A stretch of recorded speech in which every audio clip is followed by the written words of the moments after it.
मेरे सभी संत रसिकों ने, सभी देवी देवताओं ने मिलकर तीर्थ और धामों की एक मीटिंग बुलाई। उसमें प्रयागराज को, इलाहाबाद को, संगम को तीर्थों का राजा बना दिया।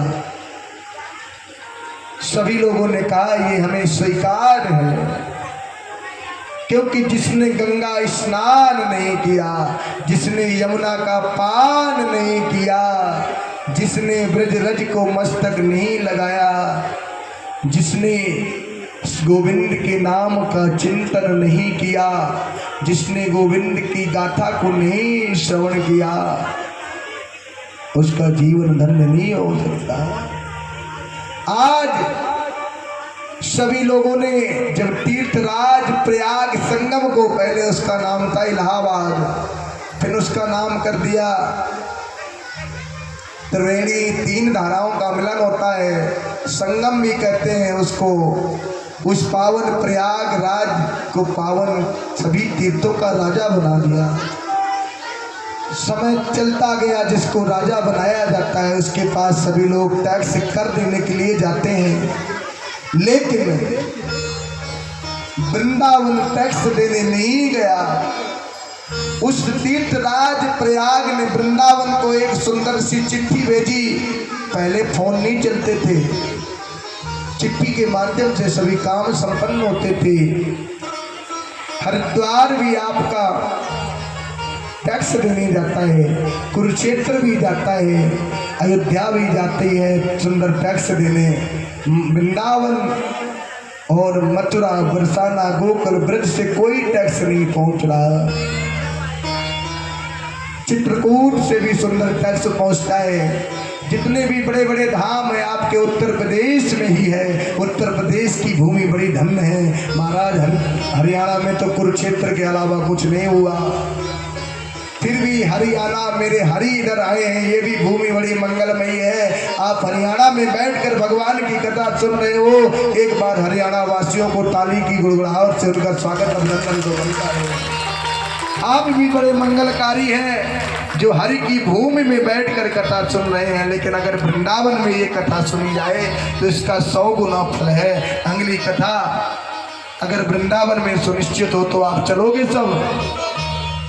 हाथ उठाकर आप ऐसे संकल्प मत लो, प्रभु आप बुलाने वाले वरना हम चलेंगे, और मैं संदेशा भेजूँ आप ना जाओ, और हाथ उठाकर आज कह दो तो आपको अपराध लगेगा। आप कहो प्रभु हमारे घर में ऐसा कोई मंगल प्रतीति करना, हमारा संयोग बने। यहाँ तो 3 घंटे कथा होती है, वहाँ तो सुबह सत्र में आप सुबह जलपान करोगे, वृंदावन का दर्शन करोगे, 7 बजे कमरे से निकल के सुंदर जलपान करोगे, 8 बजे बिहारी जी आप राधा माधव, रंगनाथ जी, राधा वल्लभ, गोविंद देव जी, निधिवन, सेवा कुंज, मथुरा, आप संपूर्ण ब्रज के अनंत अनंत जो देखनीय स्थल है उनका दर्शन करोगे। 12 साढ़े 12 बजे मंदिर आ जाओगे, कथा स्थल में भोजन प्रसाद पाओगे। 3 बजे से 7 बजे तक कथा होगी, 7 बजे से 8 बजे तक जलपान लोगे, 8 बजे से फिर दर्शन के लिए निकल जाओगे। नित्य यमुना स्नान होगा, नित्य उस वृंदावन में आनंद से आप कथा श्रवण करोगे। अगर आप मेरे से प्रेम करते हो तो बिल्कुल मत करना, मेरे भागवत से प्रेम करते हो तो सदा मेरे से जुड़े रहना, क्योंकि मेरे से प्रेम करने का एक ही सार्थक है, मेरे गोविंद से प्रेम कर लो। आपने गोविंद से प्रेम कर लिया तो आपका जीवन संभल जाएगा, आपकी जीवन गाथा संभल जाएगी। सुंदर एक संदेश दिया ब्रज में,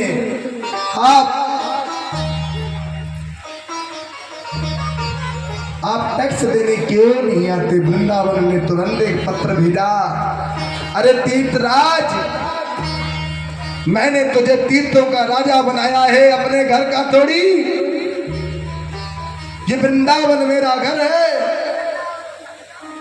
अगर मुझे पता होता तो मैं तुझे इस राज्य पद पर सुशोभित नहीं करता, लेकिन एक मर्यादा होती है राजा की बात को मानना, और मैंने हम सब ने मिलकर तुम्हें राजा बनाया है। आप अपनी मर्यादा को ना भूले, हर समय, हर वक्त, हर क्षेत्र का प्रलय है, लेकिन मेरे वृंदावन का कोई प्रलय नहीं है। तो बना लो वृंदावन में एक कुटिया, बना लो वृंदावन में एक कुटिया, जहां ले चलो